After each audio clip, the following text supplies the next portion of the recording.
Hello students, Wasim सहियर स्वागत है आपका एक बार फिर से हमारे और आपके प्यारे से यूट्यूब चैनल के ऊपर, जिसमें आज हम लोग सीखने वाले हैं फिजिक्स सब्जेक्ट, जिसमें जेईई मेन 2023 का ये जो एमसीक्यू है वो आज हम लोग सॉल्व करने वाले हैं। एमसीक्यू जो हमारा है वो बेसिकली वर्क एनर्जी पावर इस लेसन से है। तो चलो क्वेश्चन की तरफ बढ़ते हैं। देखो क्वेश्चन हमारा डिस्क्रिप्टिव टाइप है थोड़ा सा, मतलब यहाँ पे हम लोग को ऑप्शंस दिए हैं और करेक्ट ऑप्शंस कौन से वो हम लोग को बताना है। तो यहाँ पे कैलकुलेशन वगैरह करने की कोई जरूरत नहीं, अपने बेसिक कंसेप्ट क्लियर होने चाहिए जिससे हम लोग यहाँ पे करेक्ट आंसर दे सकते हैं। तो देखो एक एक ऑप्शन को एनालाइज करते हैं हम लोग। देखो identify the correct statement from the following, इसमें से कौन सा करेक्ट स्टेटमेंट है अपने को आइडेंटिफाई करना है। तो सब में पहला स्टेटमेंट हम लोग देखते हैं, work done by a man lifting a bucket out of a well by means of a rope tied to the bucket is negative. अब वर्क डन नेगेटिव कब होता है, पॉजिटिव कब होता है, ये पहले समझ लो। अगर हम लोग किसी भी ऑब्जेक्ट के ऊपर, जैसे कि मान लो पहला ऑप्शन को एनालाइज करते, ये हमारा बकेट है, यहाँ पे लगा दिया, वेल में से बकेट क्या कर रहे हैं हम लोग, बाहर की तरफ खींच रहे, मतलब फोर्स लगा रहे हैं हम लोग ऊपर की तरफ, है ना। और इसका डिस्प्लेसमेंट, बकेट ऊपर जाएगी, है ना, हम लोग ऊपर फोर्स लगाएंगे, है ना, ऊपर खींचेंगे बकेट को और बकेट भी ऊपर की तरफ आएगी, मतलब direction of force and direction of displacement, है ना। जब डायरेक्शन ऑफ फोर्स और direction of displacement same direction में होता है तो वर्क डन कैसा होता है हमारा, वर्क डन होता है हमारा पॉजिटिव। ठीक है, जब direction of force and direction of our displacement, है ना, मतलब हम लोग इसके ऊपर फोर्स लगा रहे हैं बकेट के ऊपर की तरफ, और ये बकेट भी जा रही है ऊपर की तरफ, तो डायरेक्शन ऑफ फोर्स और डायरेक्शन ऑफ डिस्प्लेसमेंट दोनों एक ही डायरेक्शन में रहेंगे तो वर्क डन कैसा होता है, पॉजिटिव होता है। तो यहाँ पे इस केस में, पहले केस में वर्क डन कैसा है, पॉजिटिव है। आदमी उस बकेट को ऊपर की तरफ खींच रहा है और बकेट भी ऊपर ही आ रही है, तो डायरेक्शन ऑफ फोर्स और डायरेक्शन ऑफ डिस्प्लेसमेंट दोनों एक ही डायरेक्शन में है, तो वर्क डन हमारा पॉजिटिव है। लेकिन यहाँ पे लिखा है नेगेटिव, तो ये स्टेटमेंट रॉन्ग है, ए रॉन्ग है, फॉल्स स्टेटमेंट है। ठीक है, ये फॉल्स स्टेटमेंट है। सेकेंड स्टेटमेंट देखो, work done by gravitational force in lifting a bucket out of a well by rope tied to the bucket is negative. तो अब देखो बकेट को हम लोग क्या कर रहे हैं, बकेट को हम लोग ऊपर की तरफ खींच रहे हैं, ठीक है, फोर्स लगा रहे हैं ऊपर की तरफ, और ग्रेविटेशनल फोर्स है वो कैसा है, डाउनवर्ड फोर्स होता है, mg फोर्स लगेगा, ग्रेविटेशनल फोर्स जो डाउनवर्ड डायरेक्शन में लगेगा। तो अब यहाँ पे देखो बकेट के ऊपर हम लोग बकेट को ऊपर की तरफ खींच रहे हैं, तो बकेट किधर जा रही है, ऊपर की तरफ, तो बकेट का डिस्प्लेसमेंट ऊपर की तरफ हो रहा है। लेकिन ग्रेविटेशनल फोर्स कैसा है, नीचे की तरफ है, डाउनवर्ड डायरेक्शन में है, टुवर्ड्स द अर्थ होता है ग्रेविटेशनल फोर्स हमेशा, है ना। तो ग्रेविटेशनल फोर्स नीचे की तरफ है और डिस्प्लेसमेंट हो रहा है ऊपर की तरफ, तो direction of displacement and direction of gravitational force कैसे एक दूसरे को अपोजिट है। तो जब फोर्स और डिस्प्लेसमेंट दोनों एक दूसरे को अपोजिट होते हैं तो हमारा जो वर्क डन होता है वो कैसा होता है, नेगेटिव होता है। तो यहाँ पे वर्क डन नेगेटिव है, और उसने बोला भी है कि वर्क डन नेगेटिव होगा और वर्क डन नेगेटिव है, मतलब ये स्टेटमेंट कैसा है, ट्रू है ना।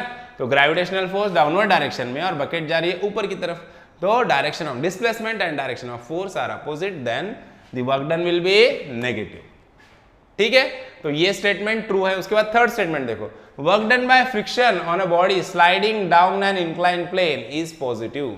अगर कोई भी एक बॉडी है जो स्लाइडिंग डाउन कर रही है, सपोज मान लो ये बॉडी है, ये नीचे की तरफ स्लाइड कर रही है, मतलब इसका मोशन है, डायरेक्शन ऑफ मोशन है नीचे की तरफ, ये नीचे की तरफ जा रही है। ठीक है, अब फ्रिक्शनल फोर्स क्या होता है, कभी भी याद रखो फ्रिक्शनल फोर्स का वर्क डन हमेशा नेगेटिव रहेगा, हमेशा नेगेटिव, क्योंकि फ्रिक्शनल फोर्स क्या करता है, मोशन को अपोज करता है। तो जिस डायरेक्शन में मोशन होगा उसके अपोजिट डायरेक्शन में फ्रिक्शनल फोर्स रहेगा हमेशा, है ना। तो अब हमारा बॉडी जा रहा है नीचे की तरफ, तो फ्रिक्शनल फोर्स क्या रहेगा, ऊपर की तरफ, ये फ्रिक्शनल फोर्स हमारा ऊपर की तरफ रहेगा, है ना। और बॉडी मूव करेगा नीचे की तरफ, तो इसका डिस्प्लेसमेंट हो रहा है इस डायरेक्शन में, है ना, और डिस्प्लेसमेंट के एग्जैक्टली अपोजिट डायरेक्शन में फ्रिक्शनल फोर्स रहेगा। तो फ्रिक्शनल फोर्स आया वर्ड कभी भी तो पक्का याद रखना कि frictional force, air resistive force, ये जो सारे के सारे रेजिस्टिव फोर्सेस होते हैं वो मोशन को अपोज करते हैं, तो उनका वर्क डन हमेशा कैसा रहेगा, नेगेटिव रहेगा, है ना। तो यहाँ पे हमारा बॉडी स्लाइड कर रहा है डाउनवर्ड डायरेक्शन में और फ्रिक्शनल फोर्स रहेगा अपवर्ड डायरेक्शन में, तो direction of displacement and direction of frictional force opposite है, तो मतलब वर्क डन कैसा रहेगा, नेगेटिव रहेगा। तो वर्क डन पॉजिटिव हो सकता है क्या, नहीं, फ्रिक्शनल फोर्स आया तो वर्क डन पॉजिटिव होगा ही नहीं, नेगेटिव होगा, तो ये स्टेटमेंट भी फॉल्स है, बराबर। उसके बाद थर्ड देखो, work done by an applied force on a body moving on a rough horizontal plane with uniform velocity is 0। देखो अब यहाँ पे क्या बोल रहा है हमारा, एक हॉरिजॉन्टल प्लेन पे बॉडी मूव कर रहा है और अप्लाइड फोर्स की वजह से, मतलब फोर्स लगाया हम लोगों ने मान लो इस डायरेक्शन में, और बॉडी भी मूव होगा इसी डायरेक्शन में, यूनिफॉर्म वेलोसिटी से मूव हो रहा है, कांस्टेंट स्पीड से, बराबर। तो यहाँ पे बॉडी जो मूव हो रहा है, बॉडी का डिस्प्लेसमेंट का डायरेक्शन और बॉडी का अप्लाइड फोर्स का डायरेक्शन दोनों कैसे रहेगा, सेम रहेगा। जिस डायरेक्शन पे फोर्स अप्लाई करोगे उसी डायरेक्शन में बॉडी मूव करेगा, Newton second law of motion है, बराबर। तो इसी डायरेक्शन में हम लोगों ने फोर्स अप्लाई किया, इसी डायरेक्शन में ऑब्जेक्ट मूव करेगा, तो डायरेक्शन ऑफ डिस्प्लेसमेंट और डायरेक्शन ऑफ फोर्स दोनों कैसे रहेंगे, सेम रहेंगे।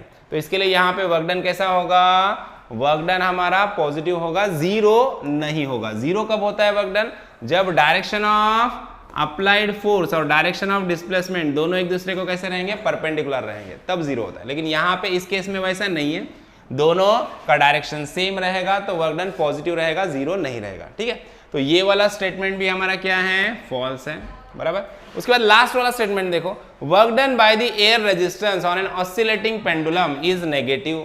अभी थोड़ी देर पहले मैंने बताया था आपको कि जो भी फ्रिक्शनल फोर्स रहेगा या रेजिस्टिव फोर्सेस होते हैं वो मोशन को हमेशा अपोज करते हैं, तो उनका जो वर्क डन रहेगा हमेशा कैसा रहेगा, नेगेटिव रहेगा, है ना। तो पेंडुलम जब मूव कर रहा है, जब भी पेंडुलम ऐसे मूव करेगा, इस डायरेक्शन में मूव कर रहा है मान लो, तो अभी यहाँ पे क्या होगा, इस डायरेक्शन में, तो एयर रेजिस्टिव फोर्स क्या करेंगे, उसको मोशन को अपोज करते हैं।